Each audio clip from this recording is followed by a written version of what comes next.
आजा बंदे शरण राम की, फिर पाछ पछतावेगा। आजा बंदे शरण राम की, फिर पाछ पछतावेगा। वायु की बीत पवन का खंभा, कद लग खैर मनावेगा। वायु की बीत पवन का खंभा, कद लग खैर मनावेगा। आजम तेरे घटन के, तू राम कहना पावेगा। आजम तेरे घटन के, तू राम कहना पावेगा। भाई आजा बंदे शरण राम की, फिर पाछ पछतावेगा। भाई आजा बंदे शरण राम की, फिर पाछ पछतावेगा। काल बलि के सिर पर बैठा, भुजा पकड़ ले जावेगा।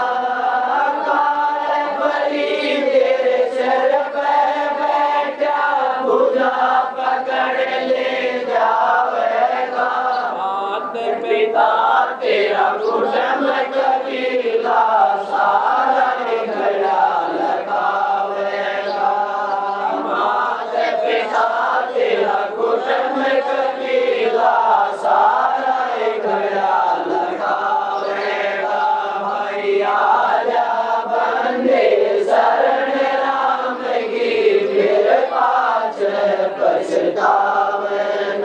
भाई आजा बंदे शरण राम की, फिर पाछ पछतावेगा। धर्म राय तेरा लेखा लेगा, मांगे बात बढ़ावेगा। धर्म राय तेरा लेखा लेगा, मांगे बात बढ़ावेगा। खंभ से बांधा जाबन, सतगुरु कौन छुड़ावेगा। भाई लाल खंभ से बांधा जाबन, सतगुरु कौन छुड़ावेगा। भाई आजा बंदे शरण राम की, फिर पाछ पछतावेगा। भाई आजा बंदे शरण राम की, फिर पाछ पछतावेगा। लिया लिया तेरा संग चलेगा, दरिया डकार जावेगा। लिया लिया तेरे संग चलेगा, दरिया डकार जावेगा। कबीर सुनो भाई साधो, करनी के फल पावेगा। कबीर सुनो भाई साधो, करनी के फल पावेगा। भाई आजा बंदे शरण राम की, फिर पाछ पछतावेगा। भाई आजा बंदे शरण राम की, फिर पाछ पछतावेगा। सारे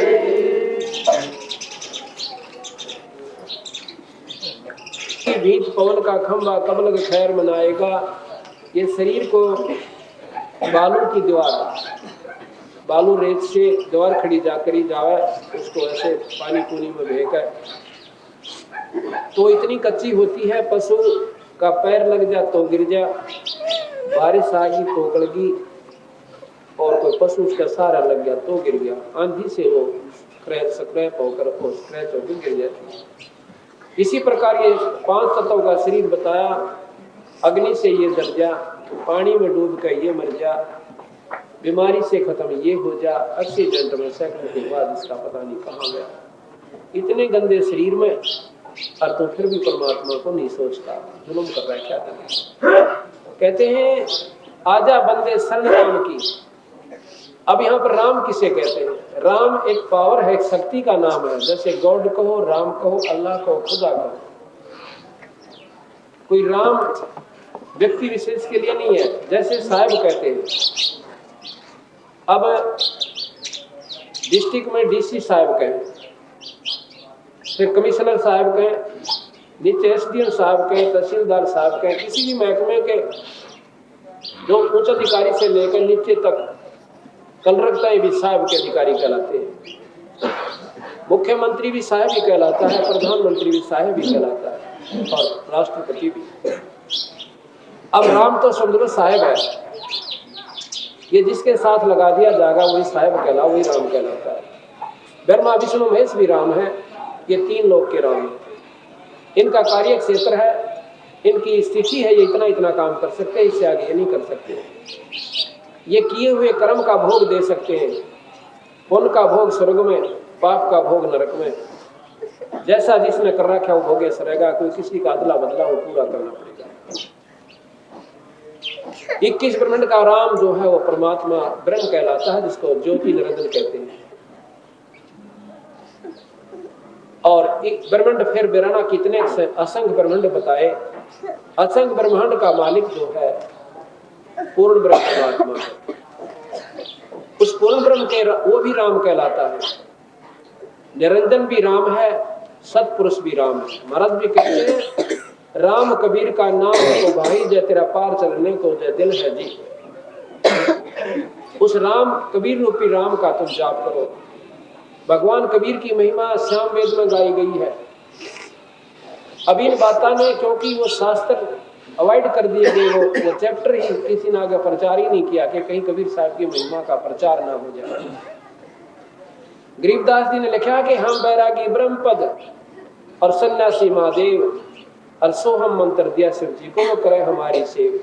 भगवान शिव को हमने नाम दे रखा है, वो हमारा शिष्य है, हमारा सेवक है। पर इस बात ने कौन सुने?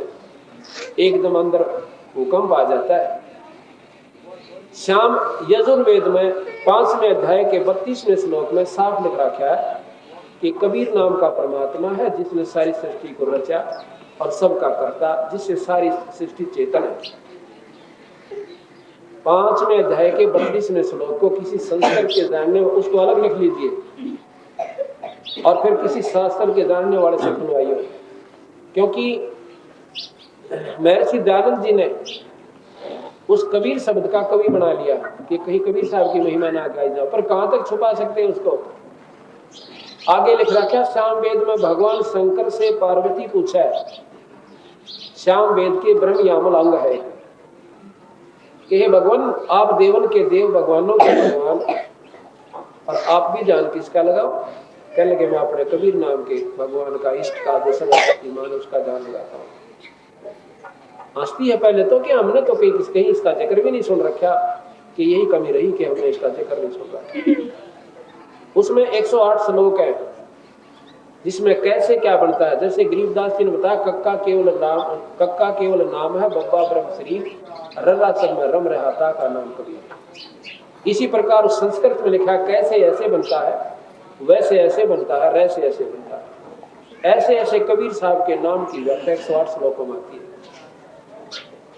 तो इस प्रकार जब हमने भगवान की परिभाषा का पता चला तो उस पूर्ण ब्रह्म परमात्मा के राम की शरण में क्यों करावे कि उनके नुमाइंदे गुरु को की शरण में, और गुरु में और सतगुरु में यानी परमात्मा में कोई अंतर नहीं होता अगर वो गुरु पद का अधिकारी है तो। महाराज कहते हैं सतगुरु साहेब एक है, दूजा भ्रम विरोध। वो परमात्मा और गुरु में कोई अंतर नहीं। कबीर तुलसीदास जी कहते हैं मम संत मुझे जान मेरा ही स्वरूपम, मेरे संत को मेरा ही रूप समझो। और फिर कहते हैं गुरु मानुष कर जानते वह नरकइये अंध, महादुखी संसार में फिर आ गए यम के फंद। तो यह बताया कि उस परम पिता परमात्मा सतपुरुष की शरण में आ जाओ, नहीं तो ये काल तुम्हें खा जाएगा। ये बाड़ों की भीत पवन का खंबा कद लग खैर मनाओगे, इन देवी देवताओं पर जाकर तब तक इसको सुरक्षित रख सकते हैं। बड़ी बात मानिए, आपका थोड़ा बहुत सुविधा मिल भी गई तो 1,84 नहीं मिट सकती आपकी वहां से। कुत्ते कुतिया बड़न तो नहीं बच सकते, आप कितनी साधना कर लो, कितने चक्कर काटो गोवर्धन के, अब जाओ आप अमरनाथ की यात्रा पर। कल भी बताया था कि अमरनाथ की यात्रा पर वो प्राणी गए जो भगवान शिव के 1 नंबर के मतलब सेवक थे और सच्ची श्रद्धा वाले थे। अमरनाथ की यात्रा पर जब वो जा रहे थे तो सह परिवार खत्म हो गए, हजारों व्यक्ति मारे गए। तो भगवान गरीबदास जी कहते हैं ये साधना भगवान शिव को पाने की नहीं है जो तुम गलत कर रहे हो। और अगर वो परमात्मा भगवान शंकर इन बातों पर प्रसन्न होते कि ये काम ठीक है, तुम आओ अमरनाथ के ऊपर, एक को भी नहीं मरने दे सकते थे, वहीं से बुद्धि फेर देते। लेकिन वो उनको अपना अधिकार नहीं मानते, जो उनकी सच्ची भाव से भावना और श्रद्धा से जो नियमित भक्ति नहीं कर रहे। मूर्ख लोगों के बकाए हुए अपने चल पड़ते मनमुखी भेड़ की तरह लाइन पड़ गई, हम जाएंगे वहां पर जगन्नाथ अमरनाथ पे, चलोगे? हम भी चलेंगे, हम भी चल, फलाना जा रहा हम भी चलेंगे, पर नो नहीं पता वहां लाभ है या हानि। पीछे भी बताया था हरियाणा के अंदर सावन के महीने में एक इतनी कसूती बीमारी गिर रखी है, गलत रिवाज के कावड़ लेने जाते हैं गंगा जी पे हरिद्वार से, और विशेष श्रद्धालु जो भगत होते हैं वो नीलकंठ पर जाते हैं भगवान शिव के। नीलकंठ के मंदिर के पास 1991 में अगस्त के महीने में कम से कम भी वहां पर काफी व्यक्ति सोए हुए थे, यानी 2000 के आसपास वहां पर आदमी, बंदे, बच्चे परिवार समेत लेटे हुए थे। कोई समझ गा रहा था, कोई भगवान शिव की स्तुति कर रहा था। कहते हैं वो नीलकंठ का मंदिर गिर गया, कुछ पहाड़ का टुकड़ा कट गया पानी से जिसके ऊपर वो आधारित था और वो नीचे गिर गया। उसके ग्रंथ वहीं पर पड़े पड़े कहते हैं कम से कम 1700-1800 आदमी वहां मर गए, समाप्त हो गए। वो भगवान शिव के उपास, बाकी भाग लिए डरते, नीचे आए गंगा के पुल का ऊपर का उतरने लगे, जोर जोर से कह रहे थे क्यों अब्दुल मच की, भाई क्या हो गया कि पहाड़ टूट गया। अगले वालों ने वैसे सुन लिया पुल टूट गया, भाग लिए जोर से और अपनी जान बचाने के टाइम। उसने भी सुन लिया क्या हो गया कि पुल टूट गया, वो पुल से उधर वाले इधर भाग रहे कि तुम नजदीक आ रहे इधर निकल जाओ, आपस में जाम हो गए। एक दूसरे को जो नीचे गिर गए थे कम से कम 700-800 बंदा तो नीचे कुचल कर मार दिया, उठ नहीं सके। पेपर में पूरी डिटेल आई थी, और कुछ डर के मारे ऊपर से कूद गए, नहर में गिरकर उस गंगा में गिरकर मर गए। अब प्रेमियों, गरीबदास जी महाराज यही कहे, यही कड़वी लगे हमें। वो कहते हैं ये भगवान शिव की पूजा नहीं है, इससे परमात्मा शिवराजी नहीं होता। अगले वर्ष और ज्यादा गए, उल्टे नहीं हटे,